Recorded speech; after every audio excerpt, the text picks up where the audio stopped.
근데 이 집이 구축이다 보니까 층고가 너무 낮은 거예요. 아, 이게 30평대가 맞나 싶을 정도로 정말 비좁아요. 그래서 가장 큰 부분은 사실 정해진 예산 안에서 디자인을 풀어내느냐가.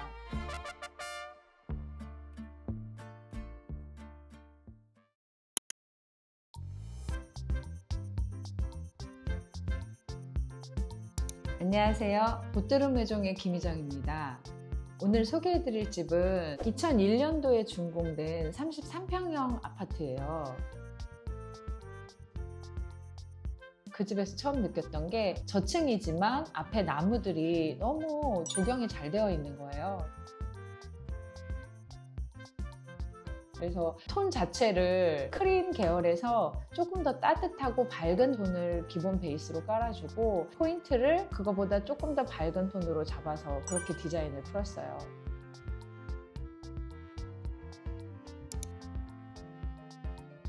고객님의 요청사항은 공간별로 일목요연하게 정리를 해가지고 오셨는데, 일단 현관 부분은 좁은 수납 공간을 최대한 활용할 수 있게 디자인적인 부분도 놓치고 싶지 않아 하셨습니다.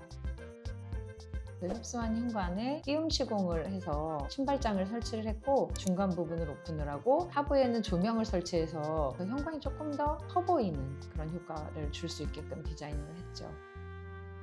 그리고 현관에 중문을 설치해서 외부로부터 소음을 좀 차단했으면 좋겠다고 얘기를 하셨는데, 이 집의 구조가 엘리베이터에서 내리면 바로 현관문이 보이는 구조다 보니까 이 부분은 반드시 필요하다고 생각했습니다. 중문이 사실 설치하기가 어려운 구조였어요. 여기는 디딤돌이 없는 그런 구조였거든요. 그리고 좌우에 방문이 있고 화장실 문이 있어서 중문에 문틀을 설치하기가 쉽지가 않은 구조였어요. 그래서 저희가 현관을 조금 줄이면서 중문을 설치해 드렸습니다.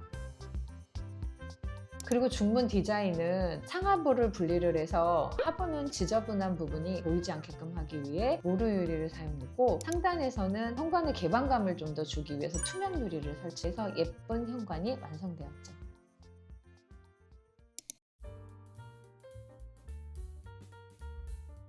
거실은 기존에도 확장이 되어 있는 형태였고 결로라던가 이런 부분에 문제가 전혀 없던 집이었습니다. 그래서 맨 처음에 사실 고객님은 샤시를 재사용하고 싶어 하셨어요.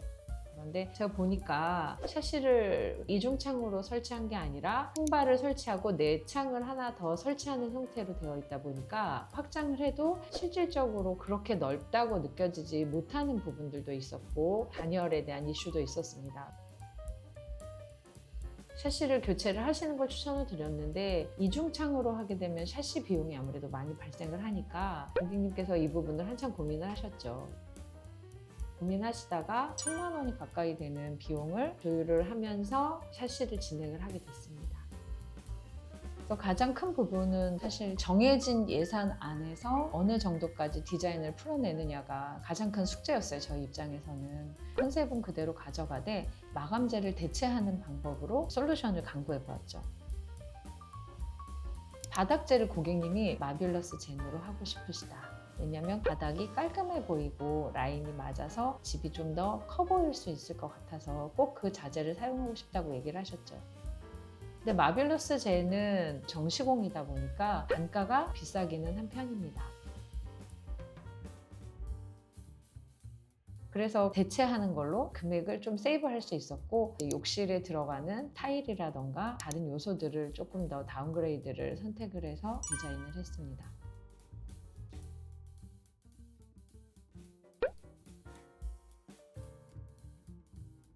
고객님이 너무 간절히 원했던 게 실링팬이었어요.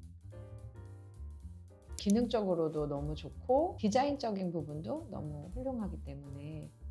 근데 이 집이 구축이다 보니까 층고가 너무 낮은 거예요. 층고가 2,300이 살짝 안 되는.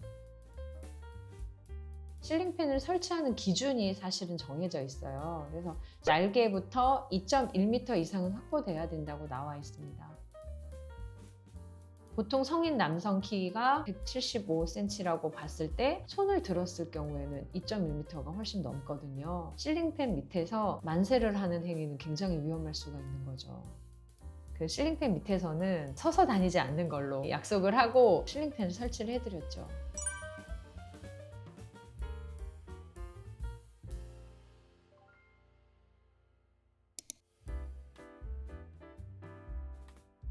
주방은 할 얘기가 참 많은 공간입니다.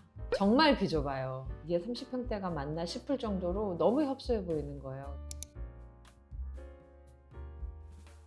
주방이 좁게 보였던 이유는 한쪽으로는 주방 보조 주방으로 나가는 문이 있고 그 옆에는 기둥이 있었어요. 분할이 많이 되어 있으니까 주방이 굉장히 협소하게 느껴졌던 거죠.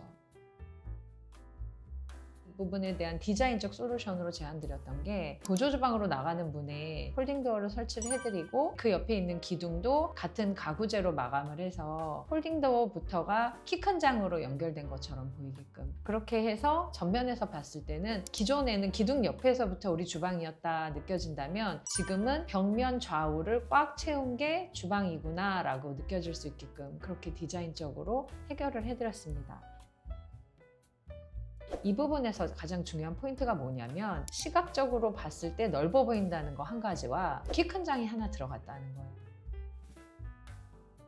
키 큰 장이 얼마나 수납이 되겠나라고 의심을 하시는 분들이 많으세요. 근데 키 큰 장은 바닥부터 천정까지 올라가고 깊이도 600이나 되기 때문에 실질적으로 풀어보면 한쪽 벽면을 차지하는 상부장보다 훨씬 더 수납이 많이 되는 걸 느끼실 수 있을 거예요. 그래서 저희는 한쪽 벽면에 냉장고 옆으로 키 큰 장을 만들어 드렸고 인덕션을 앞쪽으로 빼서 아일랜드 형태의 디귿자 주방이 완성되었습니다.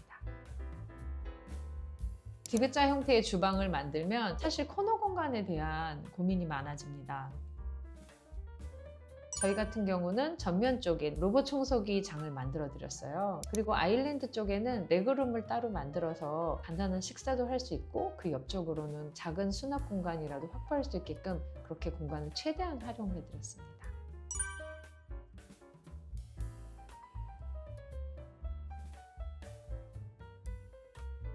고객님이 키가 굉장히 크세요. 173cm 정도 돼서 굉장히 장신이다 보니까 처음부터 저한테 요청하셨던 게 세면대 높이와 싱크대 높이를 좀 높게 해주세요 였어요. 예전에 엄마들이 사용했던 싱크대 높이는 사실 820부터 시작했습니다. 그래서 저희가 900으로 요즘 많이 하는데 900이 어떻겠냐 샘플이 있어가지고 높이를 확인을 했는데 조금 더 높았으면 좋겠다고 얘기를 하셔서 930으로 했어요. 설치하고 나서 한번 오셨거든요. 너무 높게 느껴지신다는 거예요. 왜냐면 기존 싱크는 870이었는데 930이면 무려 5cm거든요. 근데 저는 키가 170인데 저희 집에서 930 높이의 싱크대를 사용하고 있어요. 사실 불편함이 없거든요. 낮은 걸 쓰다가 이제 갑자기 높아져서 그렇게 느껴질 수 있겠지만 사용하시다 보면 익숙해져서 편하게 느껴지실 거다 얘기를 드렸어요. 나중에 입주하시고 난 다음에 제가 한번 여쭤봤거든요. 너무 편하게 쓰고 계신다고 허리가 전혀 아프지 않다고 얘기를 하시더라고요. 싱크대 높이라던가 세면대 높이는 고객님의 신장에 맞춰가지고 그렇게 제안을 드리는 게 맞는 것 같습니다.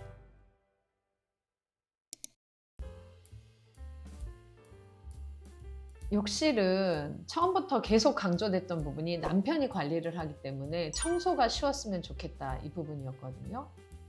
거실 욕실에는 기존에 욕조가 있었어요. 앞으로 태어날 아이를 위해서 욕조가 필요할 거라 생각을 하셔서 욕조를 그대로 남겨두었고 파티션을 설치를 해서 샤워를 할 때 세면대로 물이 튀는 걸 방지를 하는 청소가 쉬운 그런 욕실을 만들어 드렸죠.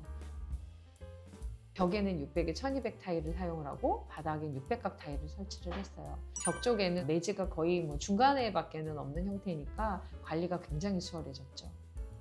매지 부분은 캐라폭시라고 하는 매지를 저희가 시공을 해드렸어요. 캐라폭시가 비용은 좀 비싸긴 합니다. 그래도 일반 줄눈 시공이라고 하는 광택 시공이랑은 다르게 매트한 마감재고 내구성이 굉장히 뛰어나요. 그리고 방수 기능까지 있기 때문에 캐라폭시로 시공을 해놓게 되면 욕실 관리가 굉장히 수월해지고 줄눈 코팅 같은 경우는 시간이 많이 지나게 되면 박리가 되거든요. 그래서 박리가 되면 재시공이 굉장히 어려운 부분이 있기 때문에 비용이 조금 들더라도 캐라폭시 시공을 추천드립니다. 안방 욕실 같은 경우는 세면대하고 변기만 들어갈 수 있는 그런 구조였어요. 물론 설비 작업을 한다면 여기서도 샤워가 가능하게끔 할 수는 있었지만 청소가 아무래도 힘들기 때문에 600각의 큰 사이즈 타일로 시공을 했습니다.